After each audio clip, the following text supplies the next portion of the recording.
Yeah, Noah was trying to blame it on me, and I was like, "Oh man, maybe it's me." I'm trying to figure it out, and then I remembered, wait a minute, it can't be me. The problem's out with technical stuff is only Noah. Always Noah. Other than me, that one time I screwed it up once. Oh, when you were going over the bridge or some shit. Yeah, but you know what? I was in the road. Give me some credit. You were in the field. You were in the field. East. What's up, my guy? What's up? How's the week? How's the week? Yo, you want to know something? Last week, rough. But this is it's so funny, bro. Monday through Thursday of last week. This is why it's like the up and downs are so funny. Monday and Thursday of last week, I'm like, holy shit, I gotta fix so many things. No contracts. Which for me is like, if I go 2-3 days out of contract, I'm like, something's wrong. So 4 days, I was like, oh no, this is crazy. And then Friday 2, Saturday 1, Monday 2, today 1. So oh my god, you're cooking.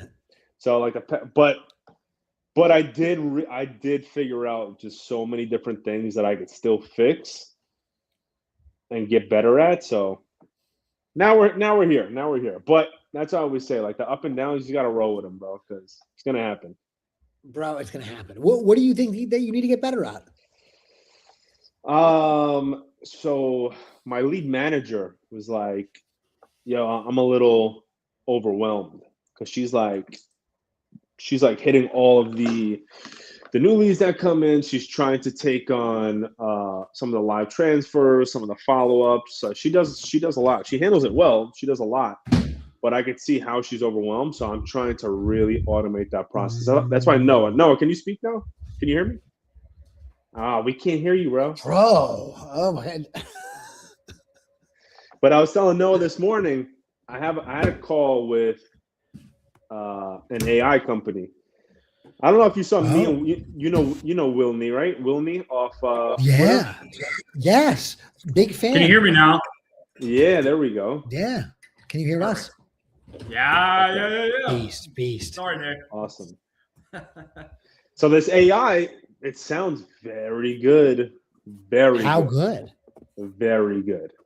Like real good. Like no pauses, no, like delays, change in tone of the voice, certain pauses between words, like sounded real good. Automatically can just book things on your calendar and stuff like that. And it could do multiple roles. So it could do the lead manager role of like taking live transfers and calling new leads. And then it could also simultaneously call all your dead leads as well, right? Or your old leads, I should say, in the CRM. So it can really replace like 2, 3, 4 employees with what it does. Yeah. Wow. But it's a nice investment though. It's a nice investment. Like you mean it's expensive? Yeah. Yeah. It's like nice. How expensive? I think it's $5,000 the first month, just like the setup and stuff like that, and then everything else. I think it turns out to be like a little over $1,000 a month. It's not terrible if you're like replacing 2, 3, maybe 4 employees. Yeah, that's wild, dude. Keep us posted. Is it better? The question is though, is it better than 3 people? That's what it's better than 3 people, right? Yeah. If it's better than 3 people, that's a really good deal. So I hit up Wilney because like I had a call with him and then I saw that he was using it, and I'm like, oh shit, let me hit him up. And he was like, dude, it's going well so far. It's going well. And I'm like, all right, I was still kind of on the fence about it. And then he posted about it again. And I told him, I said, bro, I think you're gonna make me pull the trigger. And he was like, yo, it's legit. Like, and he runs a big operation as well. He's like, it's legit. And then I don't know if you know Stratton Brown. He uses it as well. So I'm like, all right, wow, I gotta. That's legit. Yeah, it's legit. I love our community. You know who it is? It's actually which kind of made me a little weary because like the Arizona guru people, I'm like a little with. Yeah, I feel the same way. Other than Jerry Norton, that's my man. Jerry Norton's a goat, but it's Steve. What's his name? Steve Trang's AI. Oh, yeah. So Okay. right away, I was like, I don't know. But again, like I know actual people that are using it are like, yo, it's legit. So It's good. keep you guys updated. But yeah, I think that was the main process of mine that I needed to just like dial in. Yeah, I've been seeing those ads left and right, man. I must have been watching them too long or something. But dude, I'm definitely intrigued by a little bit of AI calling some leads, man. That's nuts. So Yeah. let me ask you, okay? The lead comes in, like you guys get a cold call lead in. You guys don't just have whoever, like your acquisitions guy call them. You have a lead manager call them first, and then there's another call. So ideally, I don't know if Noah does the same thing. Ideally, the call live get transferred over to my lead manager. The lead manager, who's very good English, very well spoken, will dive a little deeper in a condition, motivation, like just try to get a little bit more info, and then book the call for 10, 15 minutes out for my acquisition manager to give a call back to give the offer. Okay, so and again, this is after the cold caller had already talked to them as well. Yeah. Okay. So yeah, mine is I do not have any lead managers calling any new leads. And believe it or not, I actually cut off 100% of the live transfers within my business as well. And that was specifically because we missed too many of them. Like we're just on the phones all day. They're never off the phone. I just said, hey, it would just be cleaner if you just book the appointment and we'll go from there. But here was my experience when I was calling a bunch of different wholesale companies just for a little bit of content to learn and see what they're doing. I only ever spoke to lead managers. And if I was genuinely somebody ready to sell my house today, that would be the most frustrating thing in the entire world. I would call somebody else just to say, hey, are you the person that's going to give me the offer? And they never were. So that was pretty frustrating for me. So I put my new leads right to my closers. Nice. So your cold callers are getting the time from the seller to give for your salespeople to give a call back to them, correct? Absolutely. Nice. And that's something we have been tightening up on with the callers is, hey, they can give you like a callback range. We want you to be as specific as possible for the client's notes. We want you guys to, hey, if they say in the afternoon, okay, does that mean 1:30 or does that mean 3 o'clock? Like we need a specific time. And that's that. With our new CRM, we're transitioning right now. Which, hey, a quick thing about Closer Control, Nick, they did invite me to that meeting, but they used my old phone number. They didn't have my new phone number. Okay. Yeah, it's always on me, dude. But you know what? Good. Okay, I'm glad. Okay, perfect then. Yeah. No, right. It's always on me, dude. But this CRM is pretty awesome because it will, obviously has a calendar integrated, and the leads, there's only 3 different lists that you can call in rather than having, with Closer Control, we had 20 different dispositions. And so we had to go into each individual one. We ended up making a bunch of smart lists. It got super messy. It's good when you're solo, but in terms of scaling a team, this other CRM is really simplifying everything. And it automatically sets the order of these calls by priority. And so I think that's pretty awesome. Cool. So what CRM is it?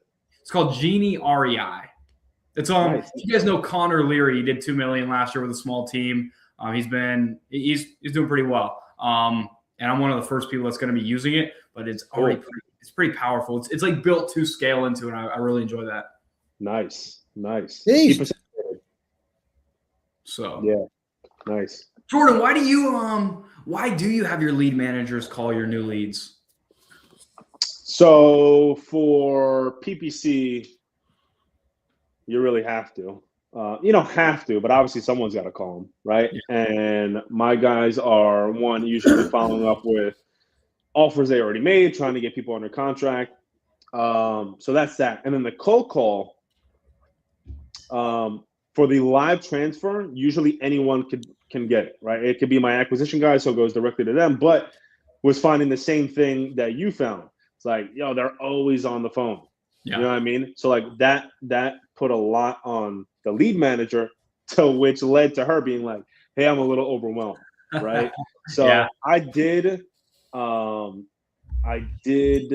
consider exactly what you're doing, which I think works 100%. Like I don't think there's a wrong way to do it between what I'm doing and what you're doing. But I do remember George Beatty like, live transfer them. And on the live transfers, what happens is, and George Vitti said this. He said the seller will be like, "Hey, listen, I really don't want to sell my house. I was just kind of going through the motion with that guy." And boom, disqualified, doesn't waste my acquisition guy's time. And then sometimes people will go through the whole process, give them more information, my lead manager more information. And again, remember, she sounds American, right? So it doesn't feel like you're talking to like, oh, I'm talking to this overseas VA, She sounds American. So they'll go through that whole process, book the appointment. And at that point, we know like, all right, this person's pretty serious. You know what I mean? Like this person's pretty serious and not worth, but our acquisition call a manager calling them and then being on our calendar is worth it. So and we're kind of still playing around with it. We're going back and forth. But I think that's what's been working for us right now.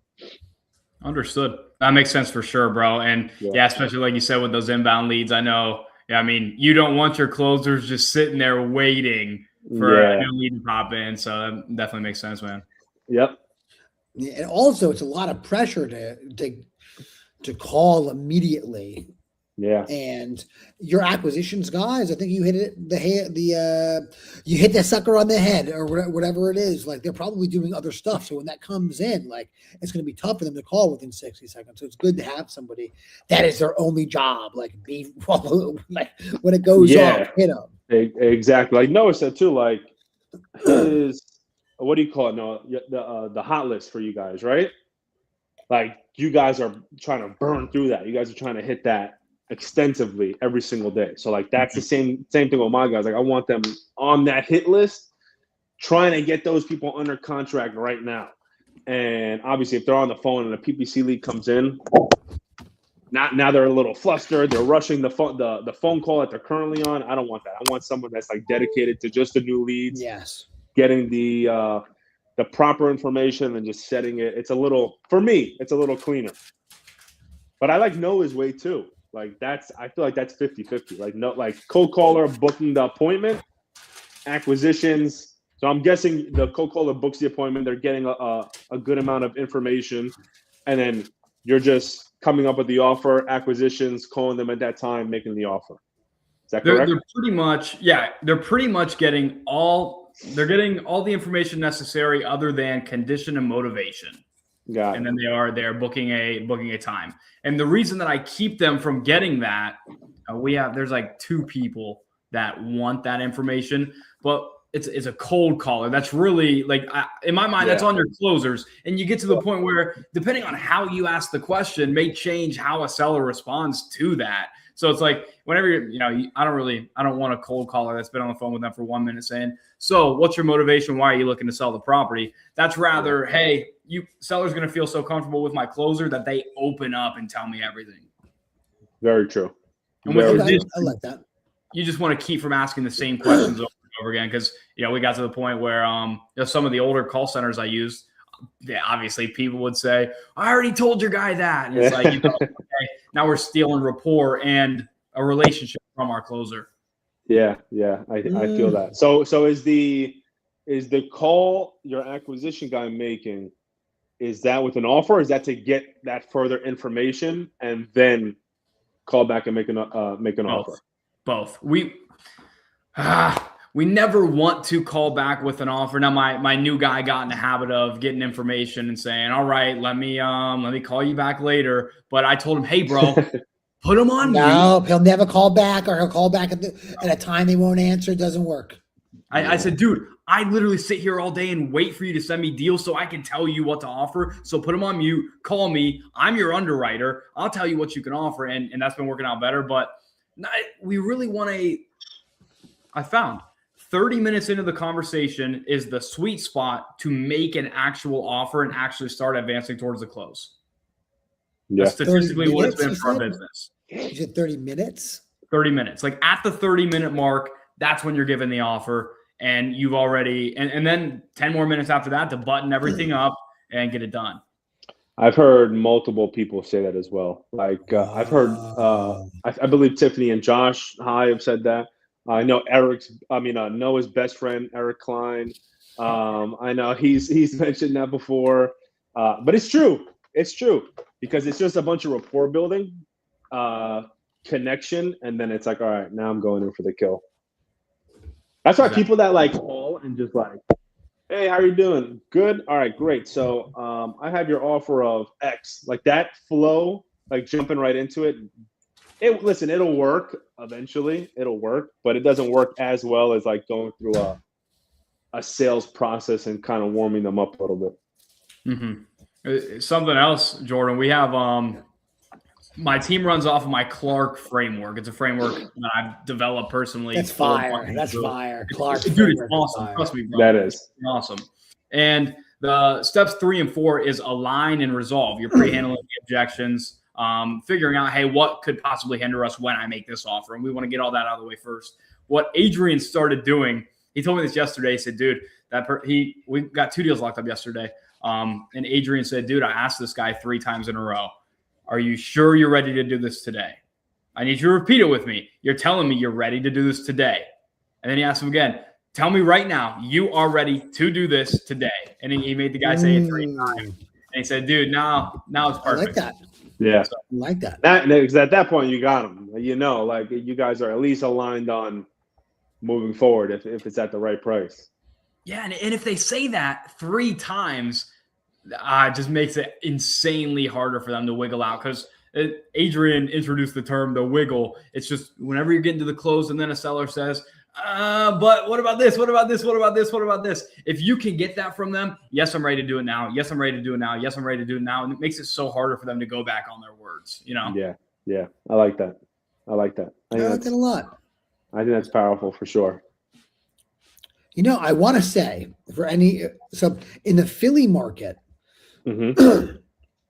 man, I'll tell you what, even some really good deals, it's so dependent on the seller. But over here, some of them will want to talk to you, and you can do that. You can talk to them for 30 minutes without giving them an offer, right? Some, but let me tell you what, most of them, no way. They want that shit right now, and then they'll take you seriously.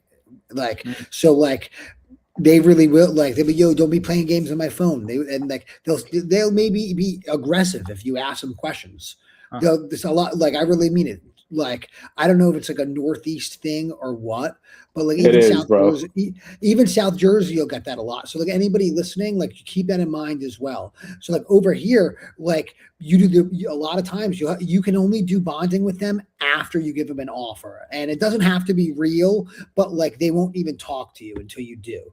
Wow. This is I just want to, by the way, I just want anybody listening, like, again, if you get anybody that'll talk to you, that's like that type of person, obviously like rip it, let you shut your mouth, only ask questions, try not to give them an offer until like, but like, depending on where you are, you may have to be open to a different approach is all.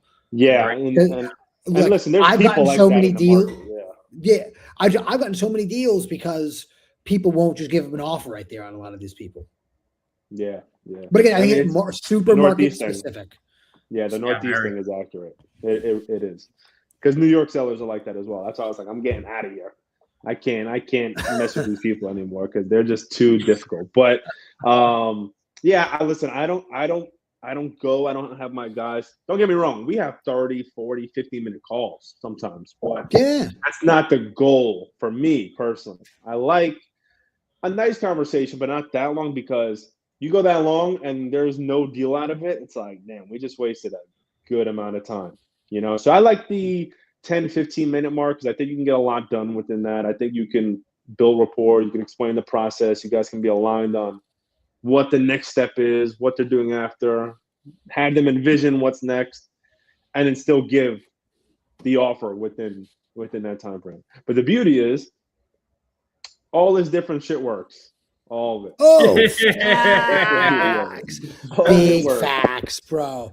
Big facts. I'll tell you what, Jordan, that is the toughest line for us to walk because some days I tell Adrian, hey, quit wasting time with these people that you know aren't going to be a deal. And then other times I'm like, hey, bro, let's take them all to the mat. Let's give them all an offer. And so, you have to have a guy that you can trust to have that discernment. And I think we're getting pretty good at it, but it's a tough line to walk. It's tough to teach, It is. It is. That's more of a gut type of thing. You know what I mean? It really is. Yes. So sometimes you're not going to be 100% on it. Like sometimes you're going to take these conversations to the max and get absolutely nothing out of it. But as long as you felt like I had a chance with that one, like I can live with that. You know? Mm-hmm. Mm-hmm. That's right. So Good stuff. We got some questions. We do. I think we do. I think we got a bunch.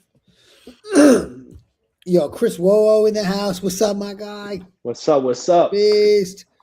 Chris, I like the MLS offers over direct to seller, but is it scalable?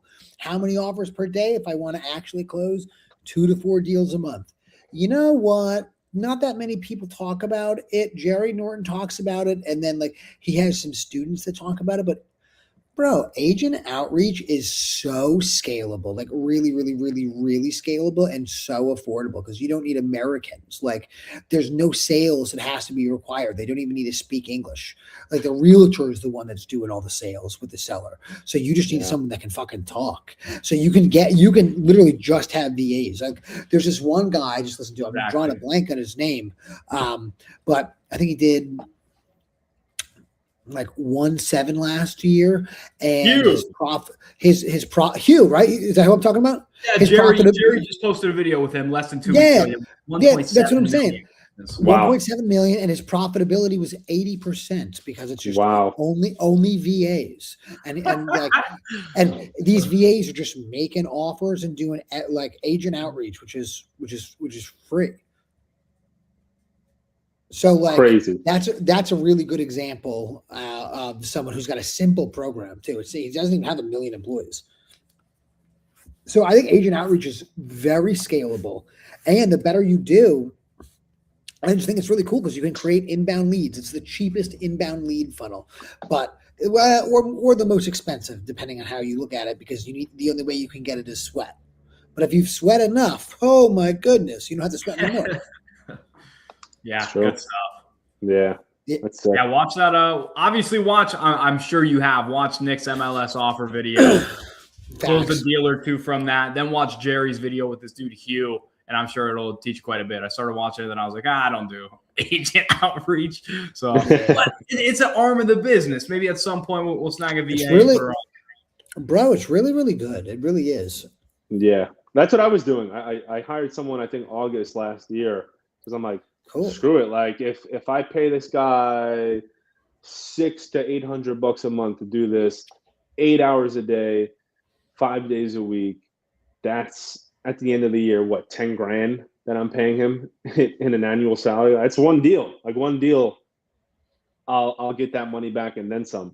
He just wasn't making enough offers. Like it was an effort thing, and I never got back on it. So I think I am going to add someone back onto that, because that is an interesting additional way to just have conversations and get leads.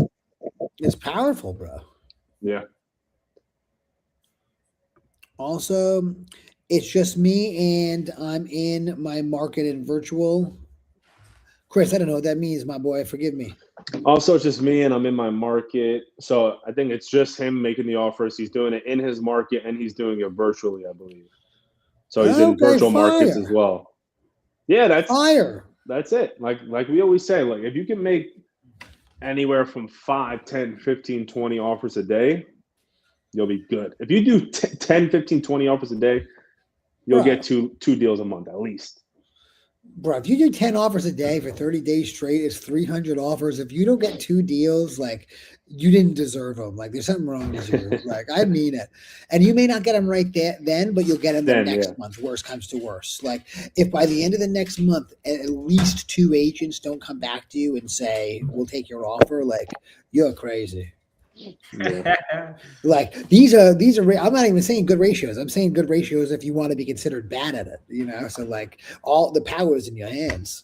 Nick, you had done a series. I know you said you worked 2 hours a day. It took you like 21 days and you closed the deal from agent outreach from MLS. Bro, it was like 30-40 minutes a day. Not 2 hours. What are you saying? Nuts.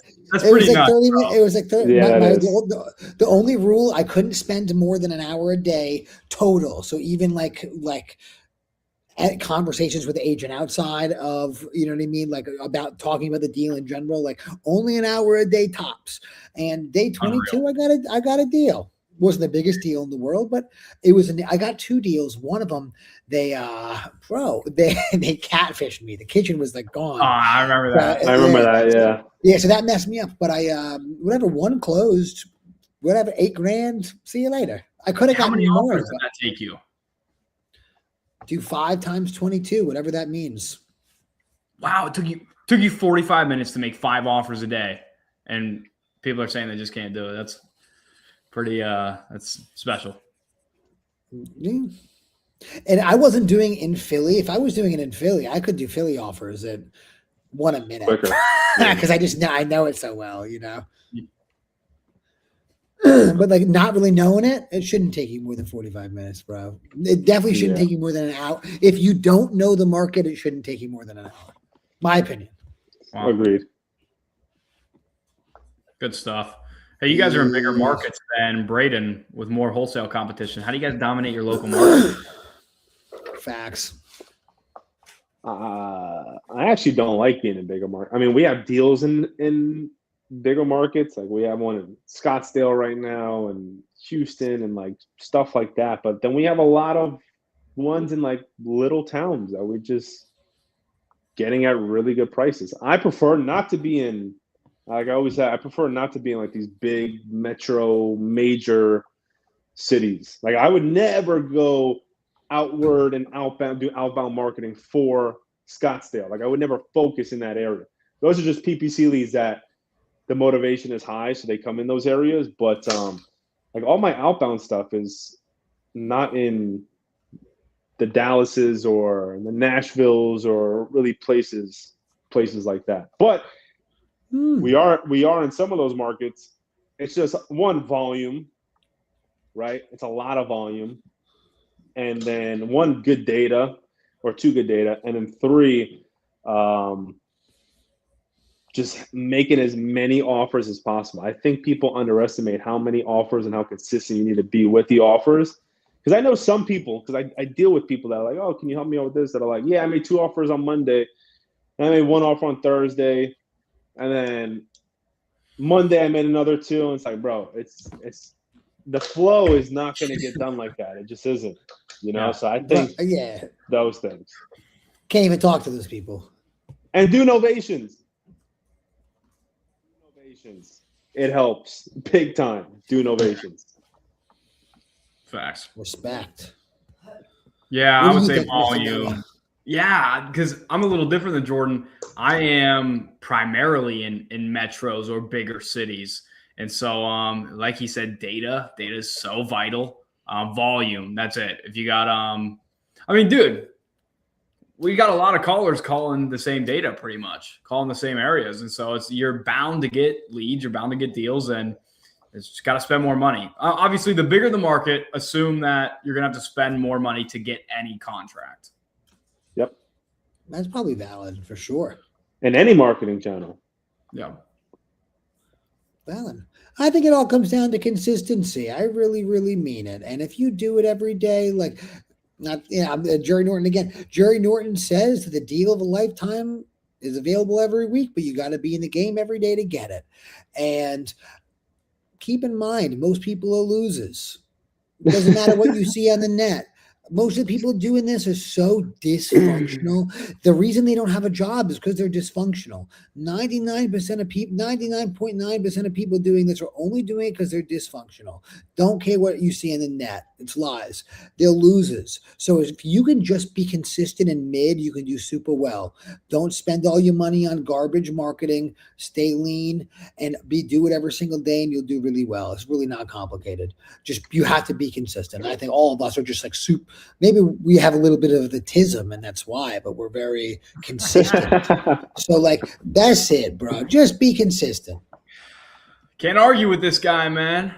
Yeah, some people will get one deal and they'll stop working for the month because they think they got a deal coming and like, bro, that's most of your competition. So when I went to Drexel and It's a lot of guys at Drexel. There's not many girls, and I was worried. And then someone was like, "Yo, Nikki, these are all engineering nerds. You'll be fine. Like you don't really have any competition." I was like, "All right, never mind. Sign me up." There you go. I agree, bro. All right. Ooh, this is for you two, I think. Do y'all do mostly novations or more cash deals? No. At this point in time, we're sick. This fluctuates so much. We're 60%, 60% novations, 40% cash. Pretty much the same. Pretty much the same with mine as well. But there is times where it's like 90% novation, and then there's times where it's like 80% cash. So it definitely does fluctuate. It depends on what the real estate gods give you. You can't decide this. That's it. You can just get the deals. That's it. I don't care how they come. I got to do more novations like these guys. They got me beat with that, I'll tell you. We banged out a couple quick cash deals within the last week, and it was like a weird feeling. I was like, wait a second. We just got back-to-back cash deals. Something's going on, dude. Yeah. I'm not making enough. Yeah. You guys are running teams, closing deals, paying taxes. How do you track your money payments, etc., financial literacy? It's a good question. I'm lost. So I tried to use QuickBooks. I had no idea how to use it. I thought it would maybe it does this, and I just couldn't figure it out. I thought it would link my bank account directly to the tracker, so it would be able to track everything for me. But I literally just every couple days will look at my business bank account, we'll match it with a spreadsheet, and I'll just itemize my expenses. I do that every couple days. That's it. I did the same thing as Noah, so I'm currently using QuickBooks, and yeah, it's confusing as shit in the beginning. It does do what you just said. Oh, dude! And it's super easy when it finally is done. But up front, I mean, you got 20,000 buttons in that platform. It's insane. Like it really is. But yeah, now it's hooked up to the bank account, so all charges, income, and expenses, they're all linked to that, so you see it come in. It does take some work. So like, for example, Noah, like your I don't know, you call or pay the cold callers like monthly. So when that charge comes in, it'll start recognizing what nuclear charge, every single month. It'll start recognizing it. So it does get easier, but you have to like mark all those things. So it's a pain in the ass up front. It is. But that's what I'm currently doing. Before that, I was doing what Noah did. It's the same shit. It works. So it'll be worth it to put in that extra work up front for it to help down the road. I popped an espresso one night on a Friday, and I just focused on that. And yeah, now I go in every Friday night and I look at it, and I'll post. So you have to post the expense. So you have to review the expense. And if it's a valid expense for your business, you post it, and boom, it gets added to the expenses or added to the income. And at the end of the month, you could just look at your profit and loss sheet.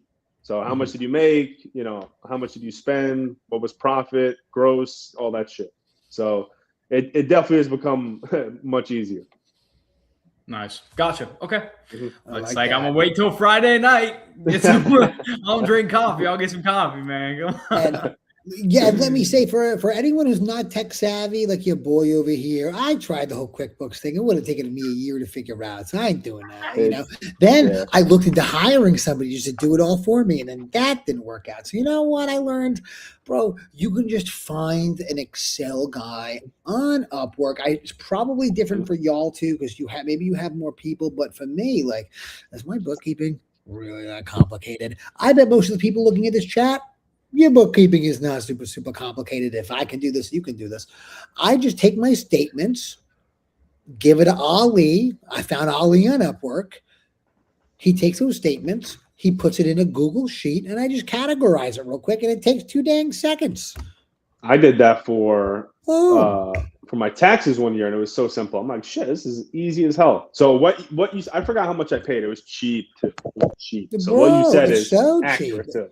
It's like really, really, really cheap. And like, you should have an idea of what you spend every month if you track your stuff. Like you should know.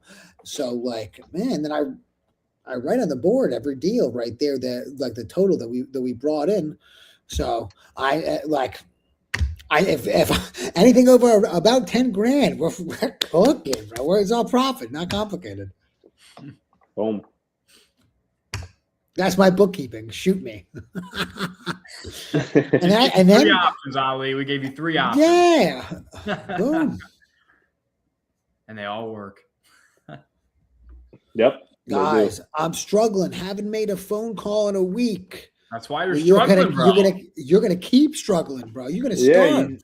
You definitely deserve zero money. You deserve no money. That's why. That's not good. Get back on the phones. Yeah, we gotta hit the phones, bro. Come on, Jake. Jake, you've been here for a few weeks now, man. You've been showing up. Get dialing, brother. Let's go. Yep. Yeah, Jake. No more information. More action. All right, this Ali says another thing Ali's adding. So not every lead in the CRM gets an offer if the gut feeling isn't right. It's a good question. Do you make an offer on everyone, even if you think it's not worth it? I do. I won't go through the whole song and dance of like a 20, 30-minute conversation. But we'll call them, and sometimes we'll straight up ask them like, where did you get that number from? Because you ever have a seller that's like, yeah, I want 650, and you're like, dude, where the hell is that? So like before we even make an offer, like with those type of people, we'll be like, just out of curiosity, what made you come up with that number? Like, where'd you get that number? You know, respectfully, we ask it, not like an asshole. And then maybe like if their response is like somewhat reasonable, we'll go through it. But you know, if they're asking like, if the ARV is 500 and they're asking 500 or they're asking 470 or something, like we're throwing offers out because we've gotten some deals from some people that from their asking price are just, you would think that are not motivated, and you offer 200 grand less and they're like, can you do, I offer 210, can you do 230? I'm like, yeah, I mean 230 we could make happen, you know? So what you do is awesome. Bro. You're paying for the leads, like just try to squeeze the juice out of them. Make the offer. Ali, bro. Yeah, especially Ali. You don't got 10 cold callers. You don't have 30 leads coming in a day. Make the offer on every lead, bro, for sure. Yeah. But Jordan, what you said, dude, my guys have to say that 15 times a day. So you don't mind me asking, where the heck do you get that number from? Where do you get that number from? Like that's an all day thing. Dude, you know what I love? I go, oh, and then they tell me why. I don't ask them why. I go, oh, and then they tell me why. That's so good. That's so good. Mine is usually like, whoa. Yeah, it's like, whoa. Like just a subtle, like, wow, shock. Because right off the bat, like it does work though. Like it kind of dives into that conversation without being disrespectful, you know. Because it comes up, it's like, whoa, like I was not. It's almost like I was not expecting that at all. Where'd you get that number from? Yeah, it's a huge. What is it? Pattern disruptor or whatever. Yeah, it's great. Yeah, good stuff. Yeah, that's funny. Yo, Mike Kennedy goes, oh, dude, Noah, I've been watching your closing framework in school last week, and it's definitely helped my process. No surprise. Come on. Let's go, man. Good. Beast. Very good. Urgently in need of a good VA and lead manager. Any companies that y'all would recommend? You don't need to get a lead manager from a company. No, just find somebody. Upwork or Fiverr, or you know what? Ask Noah. Noah's the plug, bro. Oh, dude, I'll tell you what. I'm my Egyptian setter, lead manager. He's a beast. He's does twice as good as the other lady from the Philippines. So the lady from the Philippines, she just doesn't love being on the phones, but she's very good, honest, reliable, trustworthy. So she's not going to be one of my dispo assistants. So I'm going to have a whole laundry list of stuff for her to do. But my Egyptian said he has a friend that's really qualified. So I said, I told him he better be better. So we're going to be bringing him on, and we'll still have 2 setters. But ultimately, look, Facebook groups, bro. The Reva group on Facebook. Boom. Crushing it with that group. It's good. It's good. Pretty good. Yeah. All right. So when you're doing agent outreach, are you sending full contract, POF, etc., or just basically texting or calling a number, and if accepted, sending over the whole package? Exactly. So I'm not sending with the agent outreach or with the MLS offers. I'm not sending a whole pack. These agents don't check their email. What are you doing? Like you'll get nothing out of that, and you'll only waste your time. I am only just sending text messages. Just sending text messages. And if we're all on the same page, then send that stuff over. Great question, Nick. Amazing question. Yeah. But yeah, that's the way to do it. If you do it like that, you'll be able to get many more offers out, and you won't waste your time. And also keep in mind, everybody else, if you don't have any money and you need to submit the proof of funds, like a lot of like the place that I've used before, they charge one used to be free. They don't have that anymore. Kogo Capital, they charge you like $10 every proof of funds. So you can't be spending $10 every time you make an offer if you don't have any money. So yeah, food for thought. Be selective. Be selective. Crazy. Be selective. No, but it's fire though. If you call Coco Capital, if the agent is like a stickler and calls the lender, bro, they'll talk to them. That $10 is like worth more than $10. I'll tell you that much. They do a good job. That's if good. You don't have any. When I didn't have any money, bro, I live like they saved me. Like I did a ton of deals because I was using them for my POF. Because agents, they really care about funding. Best transactional funding would not do that. Like if someone called, they'd be like, no. They wouldn't talk. But it was free. It was but like, boom. Where do you find the VAs? Noah already answered. Noah finds them in the Reva group on Facebook. Real estate virtual assistants. I've always found mine on Upwork. Yes, sir. That's it. Nick, what's a checklist to wholesale MLS should I be doing if I've got no budget? I'm not sure I fully understand your question, but I'm going to just tell you what to do. Bro, watch my video, MLS offer system, and then after you watch that video, never think. Don't think. You don't know anything, so what's the point of thinking? That's crazy. You don't got any thoughts up there that mean anything yet. So just take that and just do it. No studying, no nothing. Just take it. I know it sounds crazy, but if you want to guarantee that you're going to make some money, don't worry about anything. I know it sounds crazy. Watch that video and literally just do everything that it says word for word. If you do something different, who knows what'll happen. But if you just copy, I literally do no gatekeeping at all. If you just copy it, you'll make money. And don't worry about a checklist. Don't worry about anything else. Don't think. Chris goes, I like the agent outreach approach with me and the VAs. Bro, I listened to that Hugh interview and I was like, what? Bro, oh my goodness. I was going over, I spent so much money last year. I fucked up with marketing. I should have just been doing that. Yeah, it's crazy. I think he was in one market too. I think 2 markets, he said. Two. 2 markets. All right. Jake Coach says, what do y'all do when the deals don't close? I never think about them and I never stress. Get more deals. Get another one. That's it. Dude, we terminated one today, and it was like more of a relief than anything else because we were like, okay, now we never have to think about that crazy guy ever again. So forget about it. Move on. Based. Braden goes, thanks. What's the ideal approach for agent outreach then? I know a lot of agents that I've spoken to aren't too fond with wholesalers. Do we offer to bring them in on a JV or novation?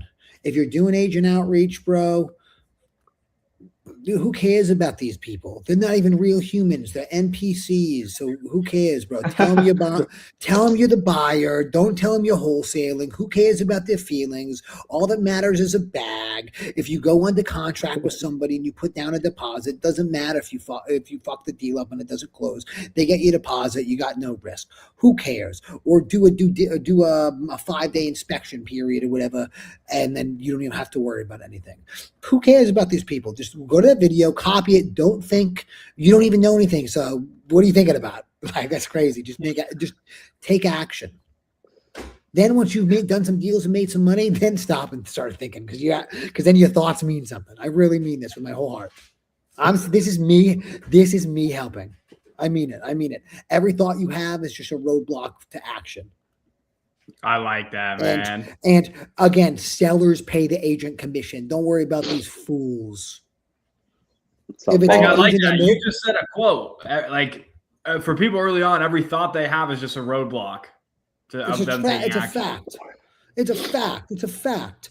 And like with me, like if an agent knows what I'm doing, he knows what I'm up to, and he says, "Yo, Nikki, I got this lead. Sell the shit out of it for me." Like they bring it to me like that. Those people, you're going to probably JV 50-50, but you're not going to deal with that. You're not going to be in that scenario for 1 to 2 years because that's how long it takes to really like have that be a normal occurrence. So for your purposes, don't do that. The seller pays for them. Nick, that's such a bar. We got this dude that just joined the group chat. You guys are in it. And I'm not going to say his name, but I don't think he's made a call. But every day for the last week, he's asked 3 questions in the chat, and they're like totally irrelevant questions. Just totally irrelevant. And it's literally just people trying to find a reason to not take action. And so that don't be your own worst enemy to everybody here. This is an example of this. And Jake, I love you. But this is something that you should just not be worried about, like at all. I'm worried about not making money, okay? And worrying about this ensures that I do not make money. This is like something you should not worry about at all. When you're under contract with the seller, you are the buyer, okay? Even if you know you're not going to be, technically you are the buyer. You can wholesale this shit a day before closing if needed. It's just an exit strategy. You are the buyer. You have to step into those shoes and understand you're the investor, you're the buyer. And if you choose to wholesale it, great. You go wholesale it, make some money. But this is something that, 1, sellers usually don't even find out. And 2, if they did find out, what are they going to do? You're under contract. That's it. There's nothing that can happen. Nothing that can happen. This is something that, again, I feel like is a roadblock to just getting started, getting deals closed and stuff like that. This is almost irrelevant. Yeah, Jake. Go ahead, Nick. Go ahead. I got it. No, please, you. Jake, I was just going to say, here's what it is for you from here on out. You work for me. How about that? I'm your buyer. Whatever deal you get under contract, I'll buy it. You can let them know, hey, I work for a buyer. That's it. Simple. Now you don't have to worry about that anymore. Now they know exactly what's going on. You know what I mean? Boom. I'm your buyer. I'm your investor. Hey, my name's Jake. I work for an investor. Here's what we can offer. Get it under contract, Jake, whatever. That could be good for you. That could be good for you, Jake. Yeah, you got deals waiting for you, baby. Just get on the phone, bro. Yeah. Trust me. Just get on the phone. Just make offers, make calls, text, whatever. Just get on the phone. You got it, man. You got it. And always keep in mind that seller is not important. They're not even real. You're important. Go get that money.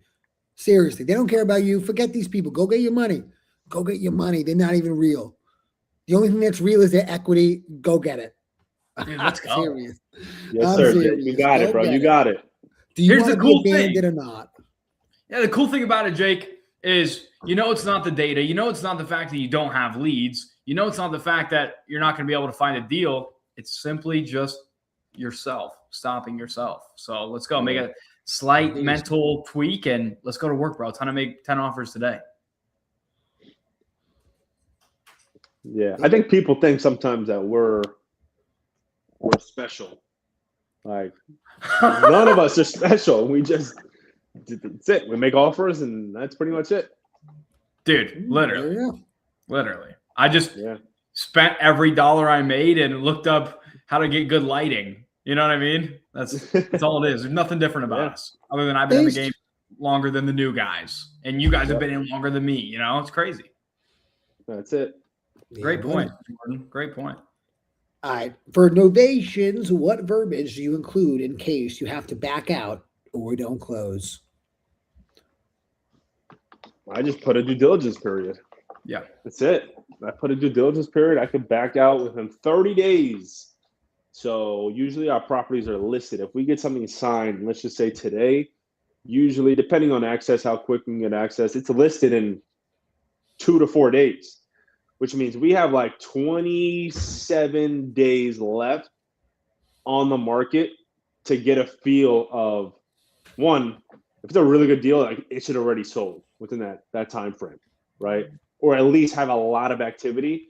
And if it's dead, we're either going to try to renegotiate, get the price opinion from the agent, like, hey, listen, where do you feel like we really, really, really need to be at to move this? And if it's not something the sellers want to do, we'll back out. If we can renegotiate, we'll renegotiate. And that's pretty much it. Put a due diligence period in there, back out, get your money back, and that's it. No reason to stress. You get the exact same purchase agreement signed every time, no matter what. So yeah, yep. Again, do you tell agents you're wholesaling? No. I'm trying to bag max, and I can't bag max if I do that. That would be jester maxing, and I'm not into being a jester. That's funny. My thoughts on that is it doesn't matter to the agent what the heck you're doing. You just have to perform on the amount you offered them. That's all that matters. Facts. Yo, Mike Kennedy. Jake, Mike's rooting you on. So let's go, my boy. We are rooting for you. You know, stop being a bum. Start taking action. How accurate is Zillow pre-foreclosure listings? I don't even know what you're talking about.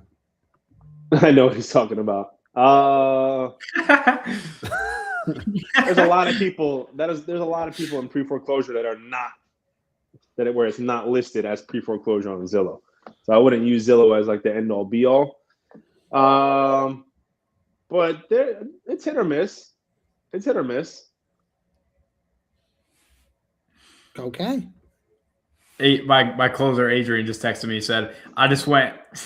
He's still newer to the game. It's only been a few months for him. He said, "I just went toe to toe with a broker and made him sweat. I'm not scared of anyone, no mo."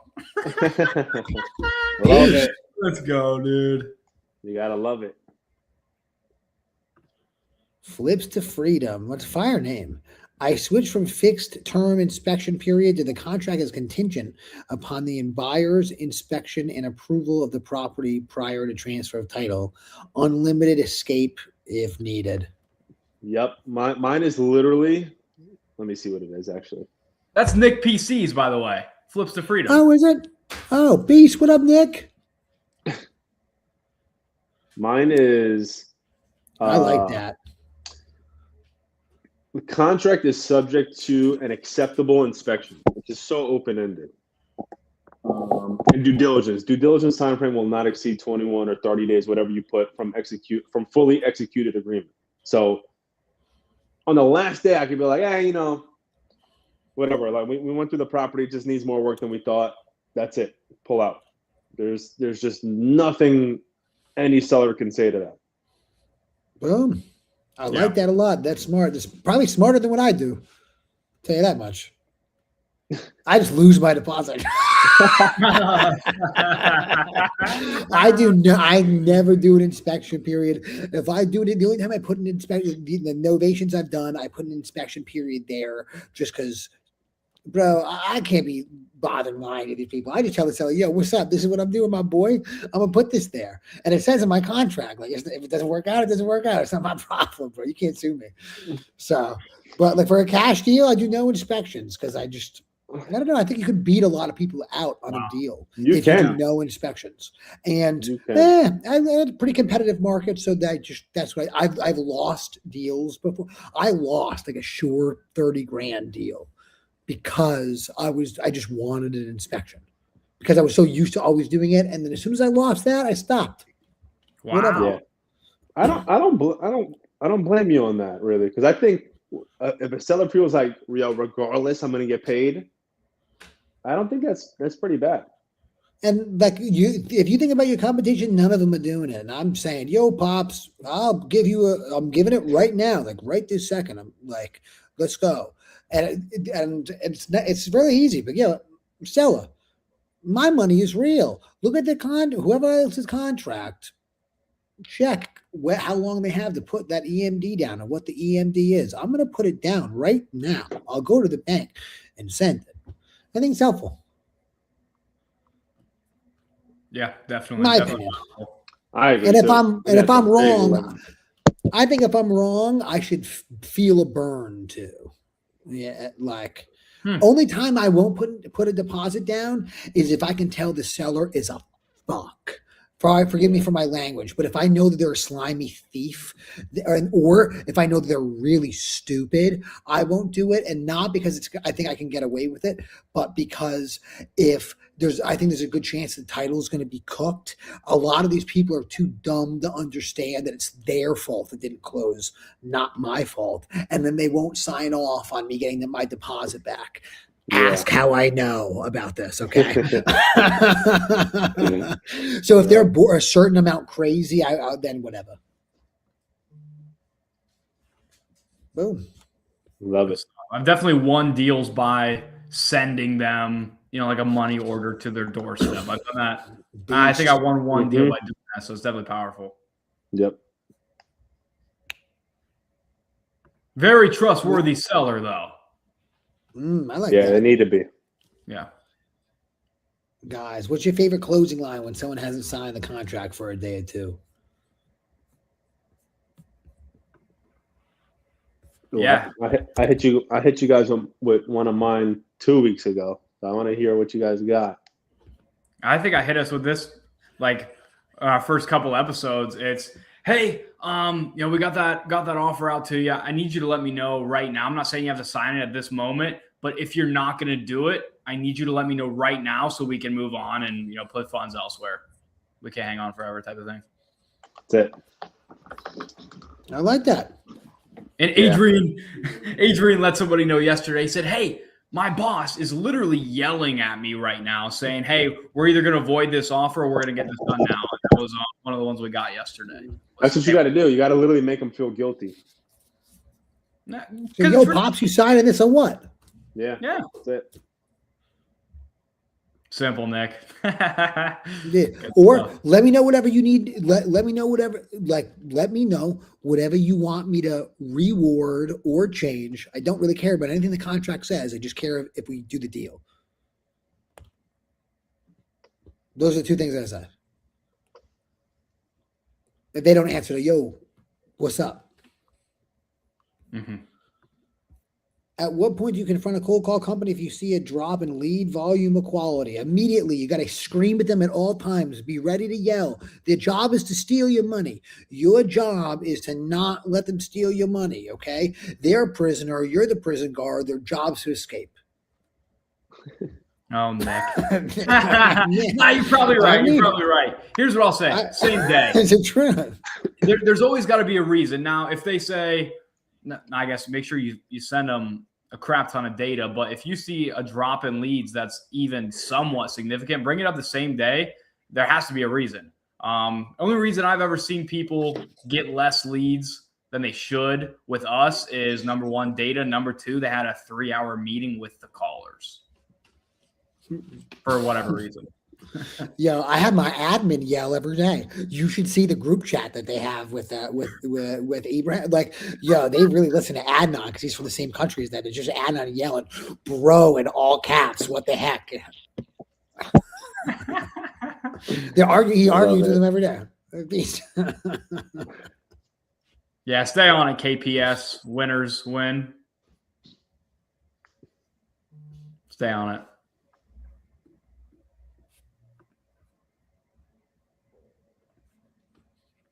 All right. How does it work if you send a contract long story short, you sign a contract, the seller doesn't sign for a couple of days. When does it start? I think it just like everything starts the date that the seller signs. Yeah. Correct. Yeah. The date on the contract really doesn't even mean anything, honestly. I've had somewhere I've sent out 2 weeks prior and then they sign, the day I reached out to them 2 weeks later. I mean, that's when it starts. Facts. Yep. 100%. I mean, they'll put the date on the you'll put the date on the, I guess if you sign it already, they'll put the date when they sign. Our contract also states that the effective date is the date which both parties sign and whenever we receive approved photos and all documentation, regarding tenants, if any, for the property. Yeah. I like that. Fully executed. Needs to be fully executed. Which is why sometimes don't tell anyone I do this, but I even get a contract signed, let's just say February 11th, and a seller doesn't ask for a copy of it, I might countersign it February 18th and fully execute it February 18th. Give myself an extra week. Beast. They ain't gonna watch this far into the. If they go watch this back, they ain't watching this far into the live. Don't tell them. Respect. Don't tell them. Keep your mouth shut. Good stuff. Oh, that's kind of good. I respect it. I respect it. Listen, you gotta hustle, bro. You gotta do it. Like, what else can you do? You gotta figure it out. Find a way. I'm for it. Let's go. All right, gang. Hey, I'm gonna get out of here and go yell at the Egyptians and yell at my guys. So let's rock and roll, baby. Let's close some deals. Yes. Great call. Hi, my dogs. This was great. I had so much fun with y'all. Chat. We'll see us next week. Let's go, boys. Let's get this money. Peace. It's bag maxing season. Yes, sir. Appreciate you, homies.